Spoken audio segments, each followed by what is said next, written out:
حاجات كتير بنعملها في رمضان وما بنبقاش عارفين الحاجة دي بتفطر ولا لأ، زي مثلا في ناس بتقضي رمضان طول النهار بتكون نايمة، كده الصيام بيكون صحيح عادي. وكمان لو كلنا أو شربنا في رمضان واحنا ناسيين ده بيكون صيام مقبول عادي، بنكمل صيام عادي وما بنكونش فاطرين. لكن لو كلنا او شربنا واحنا قاصدين ونقول لا احنا مش قاصدين ما كناش فاكرين، ده صيامنا ما بيكونش مقبول وربنا عارف نيتنا. الترجيع في رمضان من غير ما نقصد ده ما بيفطرش. لو حد بيقصد يرجع او حط ايديه في بقه كده وكان قاصد يرجع ده كده بيفطر.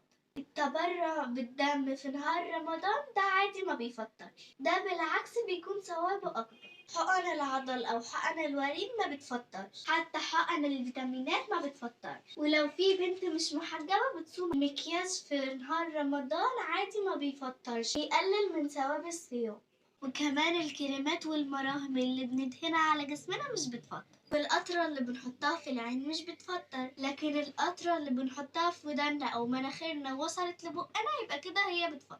ولو دوقنا الأكل عشان نعرف طعمه مظبوط ولا لأ مش بيفطر، بس بندوق على طرف لساننا بس من غير ما نبلع، وبعدها بنتمضمض كويس. وغسيل الأسنان في نهار رمضان برضه عادي مش بيفطر، بس ناخد بالنا ما نبلعش المية ولا المعجون، بس مش كل شوية ندخل نتمضمض من غير سبب. وناخد بالنا كمان واحنا بنتمضمض ان احنا ما نبلعش المية. استخدام السواك في نهار رمضان برضو مش بيفطر، وسماع الأغاني في نهار رمضان برضو مش بتفطر، بس بتقلل من أجر الصيام. ولو رشينا معطر في الشقة عشان نعطرها وشمينا ريحته عادي برضو مش بيفطر.